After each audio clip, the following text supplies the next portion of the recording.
iFILM, London.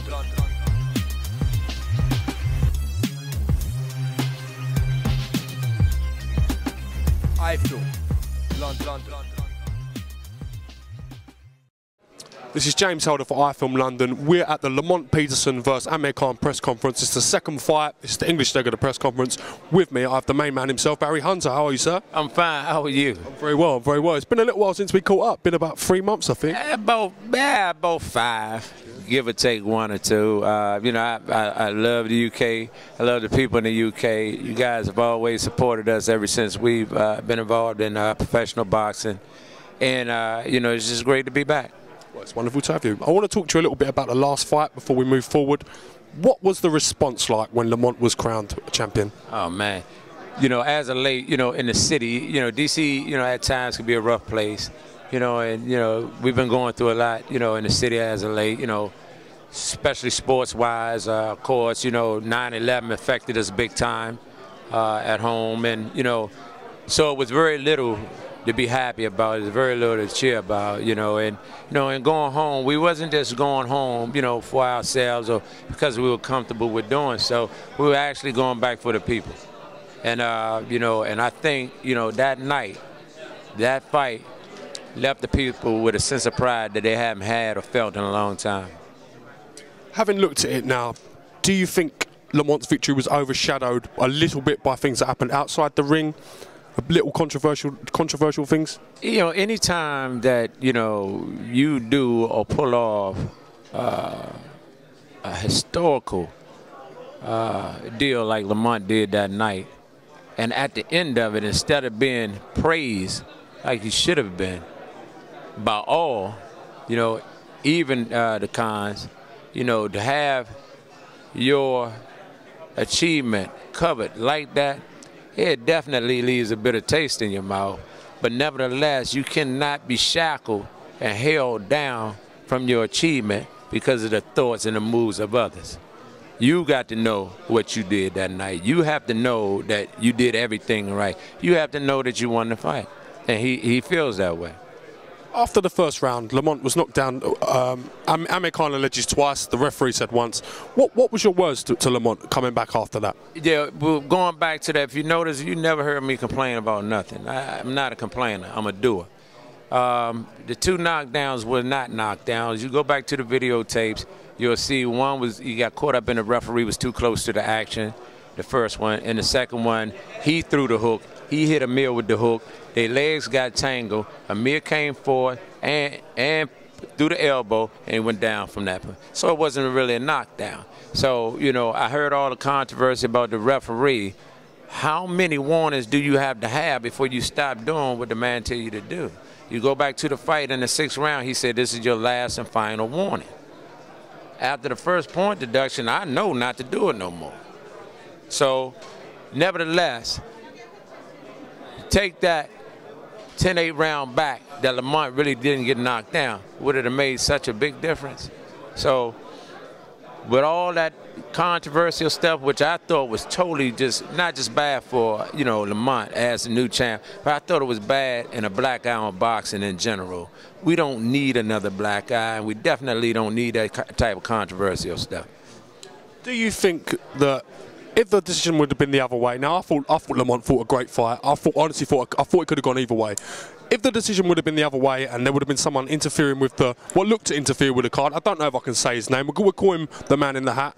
Do you think that you guys would have responded in the same way as Amir Khan did? We're different type of people. You know, just check our history. I mean, you can go, you know, we're in the age of the internet now. You can go to any internet. You will never, ever see us going out like that. You know, what happened, happened. You know, we've been in fights where I thought that we may have won, you know, especially the Victor Ortiz fight. That fight ended in a draw. Yeah, ended in a draw. You know, I didn't complain. I didn't say, well, it was because of the judge, the referee, or nothing like that. I'm in the conquering business, and conquerors take. So we didn't pick the ref.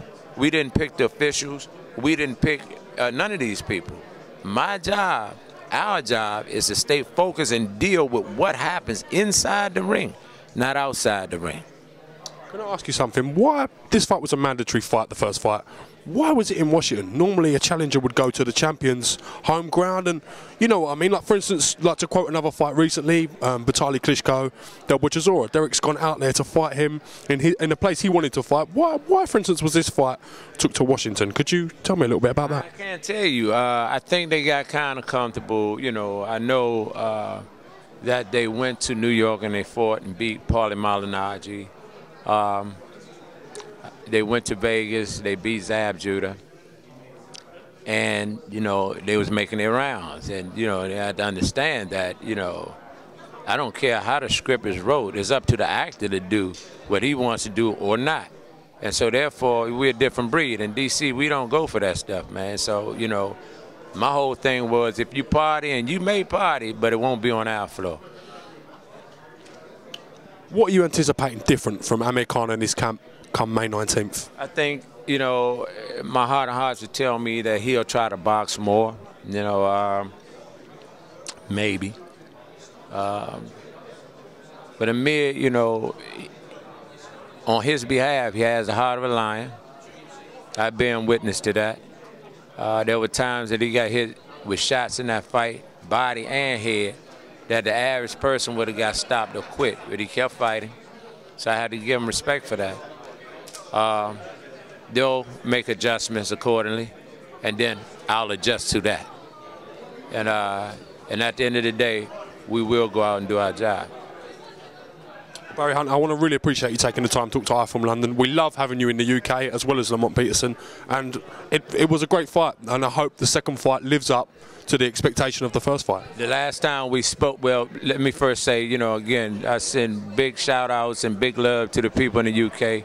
Again, you've always backed us. You know, I feel almost like when I come here, I'm at home, you know, and if I ever moved and left my country, this would be one of the places I definitely have to look at. It has been a pleasure. I'm glad, you know, for the fans, because the fans wanted to see this again. So we're going to give the fans what they want to see, because at the end of the day, we fight for the people as well as ourselves. And we're looking forward to it. I told you last time that that fight will be based on strategies and adjustments, and it will boil down to wheels. And I told you last time that at the end it will be a war, which it was. And I told you last time that it could very well be Fight of the Year, which it was a candidate for. And I think the second fight will be no different.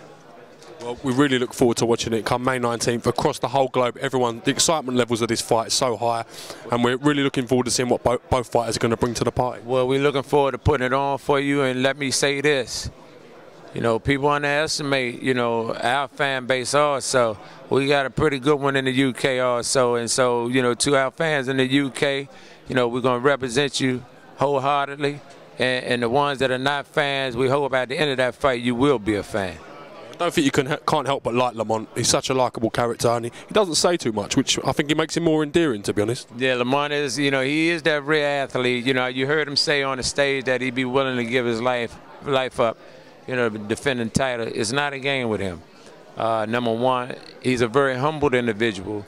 And how many world champs you know still go to their gyms and help their peewees out, put their gloves up, coach them, travel? Peewees, he means by the little kids for us. The little kids, travel with them. He go to the tournaments with them. He trained with them. He's also involved in helping the U.S. national team or Olympic team prepare. You know, so he's just a rare individual. And his biggest thing is watching this new flat screen and playing with his daughter. Fantastic. Well, I know you've had Lamont for a long time, so the satisfaction you must as well be getting at the moment must be really high. Yeah, I can't describe it, because, you know, he could have used any of his hard times for excuses for failures, but he never did that. He found a way to make it work for him.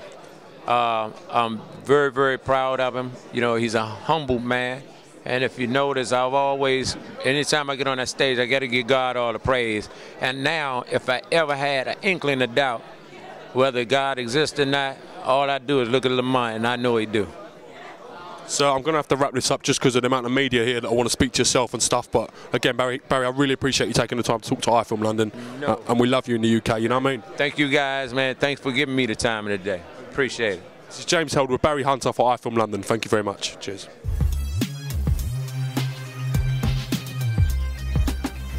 iFILM, London.